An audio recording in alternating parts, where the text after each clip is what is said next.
Hello guys, मैं कुंदन कुमार।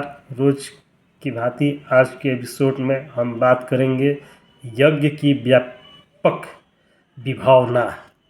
यज्ञ क्या है? भगवान श्री कृष्ण कहते हैं, यज्ञानम जप योगिसिम, सब प्रकार के यज्ञों में जप यज्ञ मैं हूँ।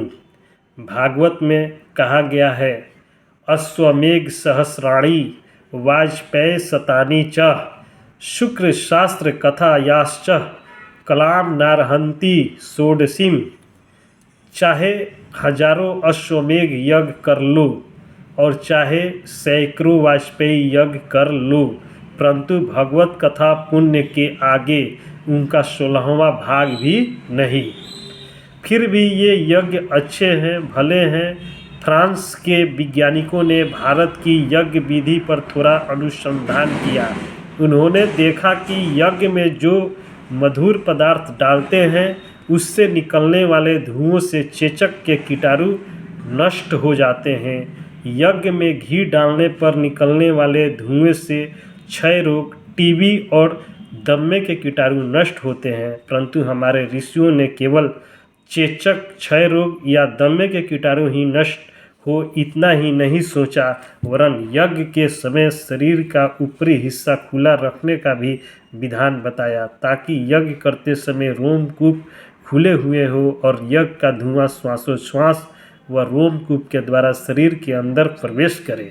इससे अनेक लाभ होते हैं, किंतु केवल शरीर को ही लाभ नहीं होता, वरन यज्ञ करते समय मंत्र बोलते बोलते जब कहा जाता है, इंद्राय स्वाहा इदम इंद्राय न मम, वरुणाय स्वाहा इदम वरुणाय न मम।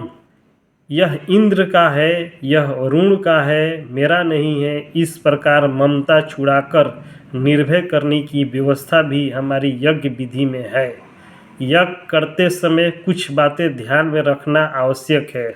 जैसे यज्ञ में जो वस्तुएं डाली जाती है उनके रासायनिक प्रभाव को उत्पन्न करने में जो लकड़ी मदद करती है, ऐसी ही लकड़ी होनी चाहिए। इसलिए कहा गया है, अमुक यज्ञ में पीपल की लकड़ी हो, अमुक यज्ञ में आम की लकड़ी हो, ताकि लकड़ियों का भी जो रासायनिक प्रभाव व यज्ञ की वस्तुओं का भी रासायनिक प्रभाव वातावरण पर पड़े। किंतु आज ऐसे यज्ञ आप कहाँ ढूंढते फिरेंगे?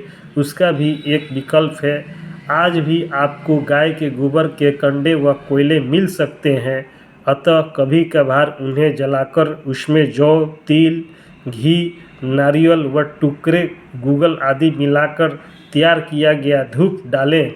इस प्रकार का धूप बहुत से विषैले जीवाणुओं को नष्ट करता है।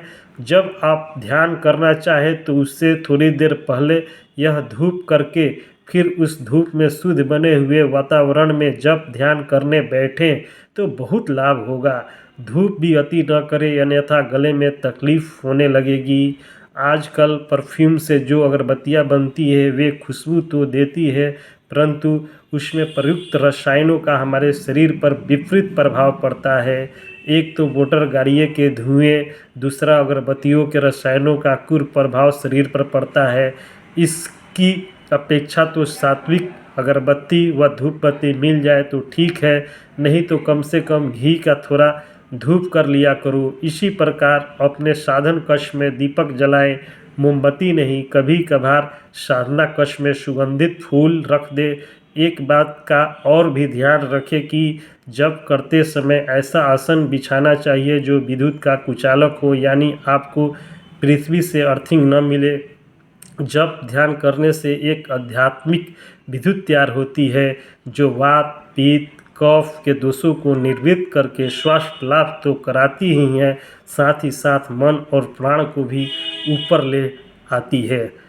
अगर आप असावधान रहें और साधना के समय सूती कपड़े पर या साधारण जगह पर बैठ गए तो शरीर में जब ध्यान से जो ऊर्जा उत्पन्न होती है उससे अर्थिंग मिल जाती है और वह पृथ्वी में चली जाती है। आप ठन ठन पाल रह जाते हैं। मन में होता है कि थोड़ा भजन हुआ, किंतु भजन में जो बरकत आनी चाहिए वह नहीं आती। अतः साधना के समय ये सावधानियाँ जरूरी है। ये नियम तपस्वियों को लागू नहीं पड़ते। तपस्वियों को तो शरीर को कष्ट देना है। तपस्वी को नंगे पैर चलना यह उसकी दुनिया है, किंतु यह जमाना नंगे पैर चलकर तप करने का नहीं, यह तो फास्ट युग है। आचार्य विनोबा भावे ने कहीं पढ़ा था कि ब्रह्मचारी को नंगे पैर चलना चाहिए, तपस्वी जीवन जीना चाहिए। उन्होंने यह पढ़कर नंगे पैर यात्रा शुरू की। परिणाम यह हुआ कि शरीर को अर्थिंग खूब मिली और डामर की सड़कों पर गर्मी में नंगे पैर चलने से आंखों पर बुरा असर पड़ा। बाद में उन्हें विचार आया कि जिस समय यह बात कही गई थी तब डामर की सड़कें नहीं थी, ऋषि आश्रम थे, हरियाली थी। बाद में उन्होंने नंगे पैर चलना बंद कर दिया, किंतु आंखों पर असर काफ़ी समय तक बना रहा। विनोबा भावे किसी साधारण माँ के बालक नहीं थे। उनकी माँ यज्ञ करना जानती थी और केवल अग्नि में आहुति वाला यज्ञ नहीं, वरन गरीब गुरबे को भोजन कराने का यज्ञ करना जानती थी। विनोबा भावे के पिता नरहरि भावे शिक्षक थे। उन्हें नपा तुला वेतन मिलता था, फिर भी सोचते थे कि जीवन में कुछ न कुछ सत्कर्म होना चाहिए। किसी गरीब सदाचारी विद्यार्थी को ले आते और अपने घर में रखते। माता रघुनाई अपने बेटों को भी भोजन कराती और उस अनाथ बालक को भी भोजन कराती, किंतु खिलाने में पक्षपात करती। एक दिन बालक विनोबा ने माँ से कहा, माँ, तुम कहती हो कि सब में भगवान है, किसी से पक्षपात नहीं करना चाहिए, परंतु तुम खुद ही पक्षपात क्यों करती हो? जब बासी रोटी बचती है तो उसे गर्म करके तुम मुझे खिलाती हो, खुद खाती हो, किंतु उस अनाथ विद्यार्थी के लिए गरम गरम रोटी बनाती हो। ऐसा पक्षपात क्यों माँ? वह बोली, मेरे लाल, मुझे तो तू अपना बेटा लगता है, परंतु वह बालक अतिथि देव है, भगवान का स्वरूप है, उसमें मुझे भगवान दिखते हैं।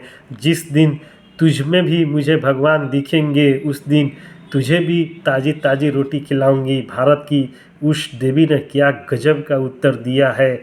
यह धर्म संस्कृति नहीं तो और क्या है, वास्तव में यही धर्म है और यही यज्ञ है।